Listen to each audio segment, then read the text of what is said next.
Hey guys, it's Dani. Alrighty, today we're going to discuss about watering my orchids in the semi-hydroponic system. Now, I was kind of putting off this video because I want to set a proper routine, which implies multiple things, but I didn't quite yet finish that routine since it's something still a little bit new. But quite a lot of you have asked me to make a video about it and to show you how I water the orchids, so today I'm going to show you the quick, or let's say the typical watering routine. And I'm also gonna mention what's missing from this routine and what I'm currently testing to see if it's worth doing, and so on. So today, just a quick thing, what I usually do as a main watering routine. So first of all, watering for me takes about an hour or so, a little more than an hour sometimes, because I like to look at the orchids, and watering is the only time where I actually look at each and every one of them. So it doesn't take all that long, and I usually do it very early in the morning while I have my coffee. And I usually water my orchids, now that it's still super warm outside, about every 5 days or so. So I'm pretty good both with the semi-hydro and the older setup with ceramics for about 5 days. There are cases in which some orchids do need a little bit of water faster, like the Vanda seedlings. And those I do separate whenever they need water, but as a general idea, I do water my orchids about every 5 days in summer. In winter, presumably every 7 or more. Now, if you're new to my channel and you don't know much about my system here, I use osmosis water. I'll link you down below to a video in which I talk more about the osmosis, I show you the osmosis. Basically, I collect osmosis water in this approximately 100-liter trash bin. Now, it was advertised as 100 liters, but I kind of measured it somehow. It's not 100, it's less. I don't know, maybe 70 or so. I think the tag was from a different product. I might have paid more for this anyway. That's a different story. So how I collect my water is I use a little hose that I connect one end to my osmosis faucet, and the other one I place inside this little tub, and I let it run for 1 or 2 days in the daytime when I'm active. When I'm here in the nighttime, I shut it off, and in about 1 or 2 days it gets full and I have my osmosis water. And the quantity that I produce is enough to sustain my vandas, my orchids, the other plants that I have, and also whenever I repot into semi-hydro, I always flush the medium, and I do so using the osmosis water. So it covers all of my needs plus right now, so that's good. You will also notice that I have some additional things in this water jug. I have here a watering can and a strainer. Is this a strainer or a funnel? No, this is a funnel. These are used to obviously get water and water individual pots if I need to do so, or get water from the jug and put it in my spray bottle. And this is where the funnel comes in hand. So I'm just gonna demonstrate this to you really fast because it's something new in my routine. So this is the arrangement. I get water with this can from the big jug. I then put the cap of the big jug, or actually the trash bin, next to my spraying can here so I avoid dripping, and then the funnel goes inside so I avoid dripping once again. I fill it up with 4 liters of water because this is how much my container holds, and then I go and water the orchids. Now, I do have a video in which I talk more about this jug. It is the very same one since last year. It does its job, works beautifully, so do check that video if you want to learn more about this spraying pump. Let's linger a little bit on the water thing. I decided, or up until now, I was actually fertilizing in a different container. I have a 4-liter jug, and I used to put the water there and fertilize it there and then put it in my spray bottle and then water. Why on earth I do that? I don't know, don't ask me. What I do now is actually fertilize the entire jug.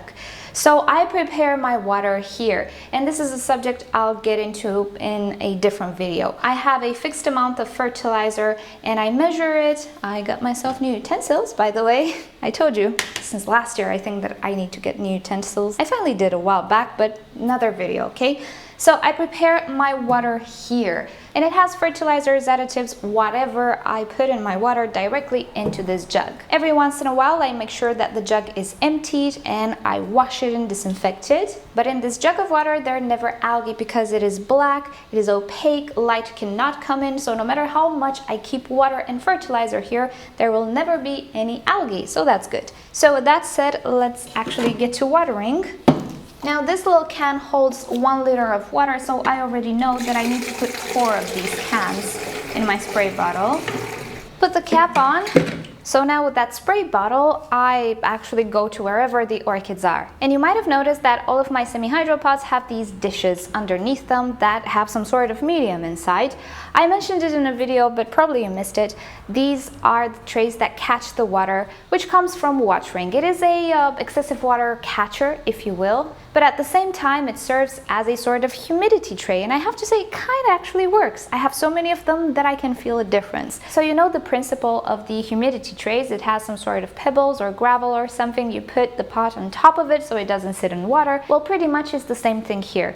Due to the fact that I don't want to go with all of my 200 plus orchids to the sink and water them every 5 days, I put this tray underneath them to catch the excessive water, because I do kind of flush the pot every time I water. And also I don't need to remove the water that accumulates in the tray because it's a humidity tray. It just evaporates, gives me more humidity, and everybody's happy. So let's get to the practical approach. So my spray pump is actioned, and all that I do is just water the orchid.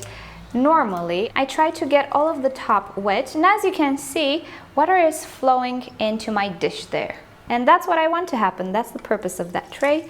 And so on, I water all of my pots. And this process usually takes me about an hour, but sometimes more because I look at the orchids. So as you can see, the excess water just flows through the reservoir holes into the tray. I can actually put a little bit more if I want. And all of that water just disperses through the medium. The pot doesn't really stay in water, it stays on top of the water, and from there the water evaporates, gives humidity, and that's it. Actually, it's not a complicated thing. Let's do another one. Okay, this is a different angle. Not sure if you can see the water flowing out, but I'll try. You can actually see the level growing.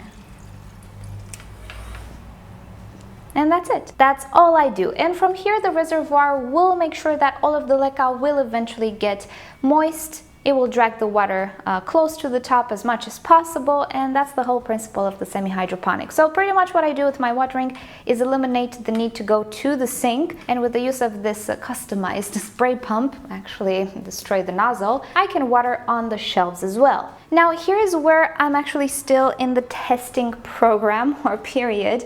I'm not entirely sure if this method of mine flushes the pot as well as I think it does. Therefore, I need to test it. I need to test the buildup. I need to see if the pots become a little murky. I need to see if I actually need to flush more. Therefore, every month I am kind of sort of doing a better flush.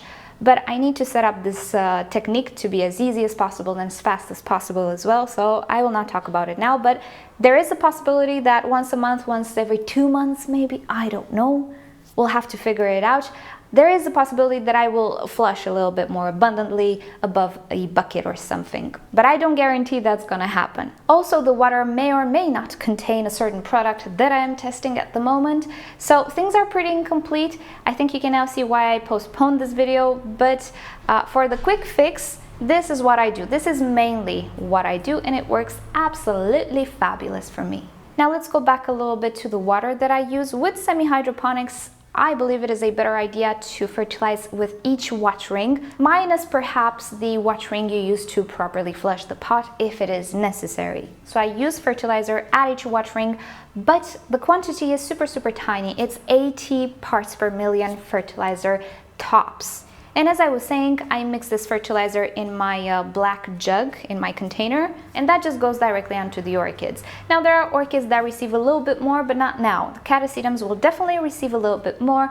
The Dendrobium nobilis and maybe other Dendrobiums will receive a little more, but that's something that I can do afterwards. I can prepare my water in the big jug and then get a portion of it in a different bucket or something and just add a little bit more fertilizer. Or I can actually use the slow release fertilizer as long as I don't use a lot of it. So again, I need to test some things out. Therefore, I cannot give you the proper, full, complete routine because I don't have it yet.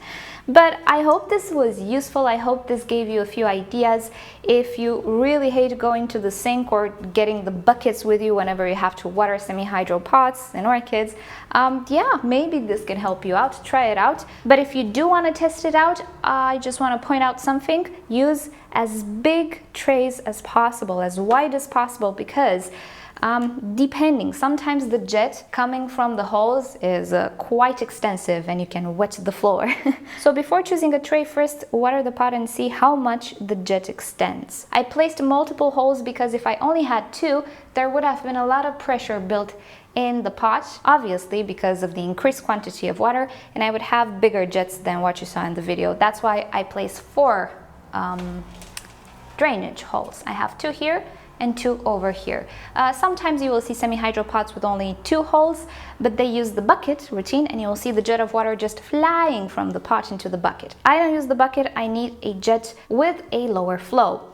Did that make any sense? I hope it did. So that's a little tip that I have for you guys if you want to try it out. And yeah, I hope this was useful. It is pretty much a joy, and it has been about a year and a half since I did not go with the orchids at the sink. I didn't mess around with buckets, with soaking orchids, with all of that, and my back thanks me. So there we go. So alrighty guys, thank you so much for suggesting this video, and I will eventually update it with my whole routine after I figure out some stuff. So stay tuned for that, but this is pretty much the basic, the main thing that I do. So you know the drill. If you've enjoyed this video, please give it a thumbs up. If you hated it, give it a thumbs down. Subscribe to my channel for regular orchids and plants videos, and don't forget to turn on notifications so you never miss a video. And with that said, I'll see you all next time. Bye! Quite a few of you have mentioned that you absolutely love the colors of the Saint Andre. Now this flower doesn't last all that much, about 2 weeks I would say, and it changes color as it ages. Gradually it goes from that really nice sweet pink to this pretty discolored color, and many of you guys said it looks vintage, and I have to agree, it looks very nice. It does look vintage and classy in a way. I really like this flower, even discolored as it is. But yeah, it tends to do that, the Saint Andre, and if you like this color change, well, that's another bonus.